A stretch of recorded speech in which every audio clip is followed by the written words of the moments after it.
అతన్ని హాస్పిటల్లో చేర్పించడమే మనం అతనికి చేసిన పెద్ద సాయం.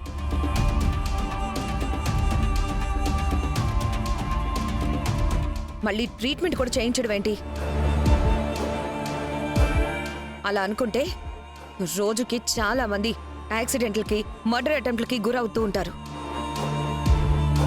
వాళ్ళందరినీ ఈవిడ గారు తీసుకెళ్లి హాస్పిటల్లో చేర్పిస్తూ ఉంటారు. వాళ్ళందరికీ కూడా ట్రీట్మెంట్ మీరే చేయిస్తారా నాన్న?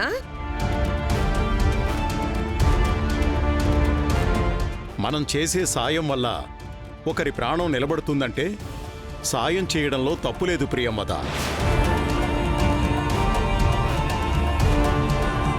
నువ్వు చెప్పినట్టు ప్రాణాపాయ స్థితిలో ఉన్న అందరికీ మనం సాయం చేయలేకపోవచ్చు, కానీ చేయగలిగినంత సాయం చేద్దాం.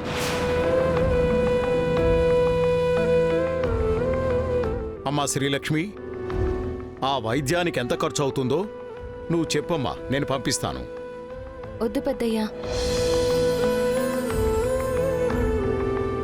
అతన్ని నాను కాపాడుతానని నమ్మే ఆ శివయ్య నాకు అప్పగించారు. నాకు అతన్ని కాపాడాలని గట్టిగా అనిపించింది పెద్దయ్యా.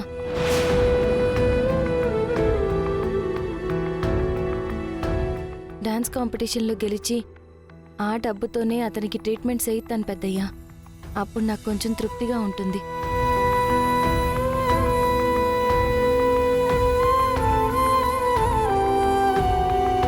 అసలు అతనెవరి మీదో నీకేంటి లక్ష్మి అంత ఇంట్రెస్ట్?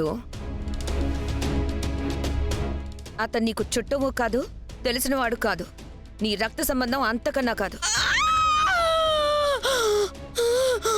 ఈ బిడ్డను తీసుకెళ్ళిపోండి, నా కంటికి కనిపించినంత దూరంగా తీసుకెళ్ళిపోండి. ప్రియంవద, నా బిడ్డ ఎక్కడుందో ఏం చేసావో చెప్పు. ఇన్స్పెక్టర్, ఇతను నా బిడ్డను తీసుకెళ్ళిపోయాడు.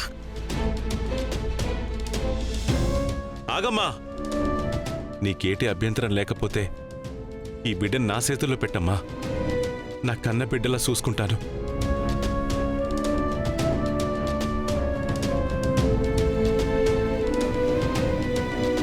అలాంటి అతని గురించి నువ్వెందుకో అంతలా ఆలోచిస్తున్నావు?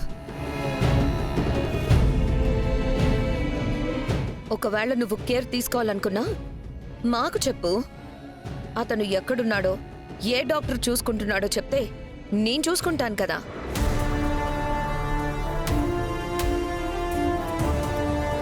ఇంట్లో ఎలాగో నేను ఖాళీగానే ఉన్నాను. నువ్వు కాలేజ్ ఎగ్గొట్టి మరీ అతన్ని చూసుకోవాల్సిన అవసరం లేదు కదా. ప్రియంవద చెప్పింది కూడా కరెక్టే కదా లక్ష్మి. సరే సినిమావయ్య గారు, ఖచ్చితంగా చెప్తాను. కానీ అతన్ని నాను చూసుకోలేని పరిస్థితి వచ్చినప్పుడు ఖచ్చితంగా అమ్మగారికి అప్పగిస్తాను. అయ్యో, సరే అమ్మా, రేపు జరగబోయే కార్యక్రమంలో మీరిద్దరూ విజయం సాధించాలని ఆకాంక్షిస్తూ మీ ఇద్దరినీ దీవిస్తున్నాను. విజయోస్తు.